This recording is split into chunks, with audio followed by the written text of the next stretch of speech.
खर्च चलाने के लिए राज्यों की तरफ से कर्ज उठाने के आंकड़े में लगातार बढ़ोतरी हो रही है। रिजर्व बैंक के आंकड़े बताते हैं कि इस साल दिसंबर तिमाही के दौरान उत्तर प्रदेश और कर्नाटक की तरफ से भारी कर्ज उठाया जा सकता है।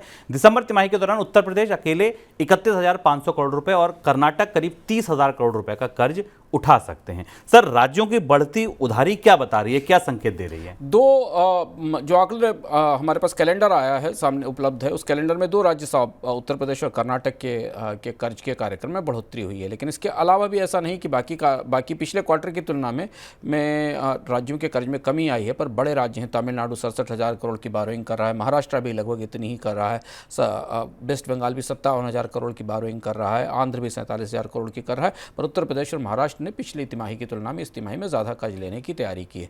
और ये बताता है कि इन राज्य सरकारों के खर्च और राजकोषीय घाटे में आने वाली तिमाही में बढ़ोतरी होगी। और ये स्पष्ट रूप से संकेत दिखता है, क्योंकि अगर कोई राज्य सरकार ज़्यादा कर्ज का कार्यक्रम बनाती है तो इसका मतलब है कि उसका हिसाब बिगड़ा हुआ है अगले 3 महीने के लिए, और अगले 3 महीने में राजकोषीय घाटे में बढ़ोतरी होगी। पहली चीज़ ये। दूसरा ये कि ये कर्ज की बढ़ोतरी उस समय हो रही है जब भारत में बॉन्ड यील्ड्स रिकॉर्ड हाई के ऊपर हैं। कर्ज की दरें, ब्याज की दरें सरकारों के लिए कर्ज और ब्याज की दरें ज़्यादा हैं। जब केंद्र सरकार के बॉन्ड्स पर ही बॉन्ड यील्ड 7% के उससे ऊपर है, तो राज्य सरकारों की जिनकी वित्तीय परिस्थितियां अच्छी नहीं है, जिन्हें आमतौर पर बैंक महंगे दर पर कर्ज देते हैं, उनके लिए आने वाले समय में कर्ज की दर और ज़्यादा होने वाली है इस स्थिति में।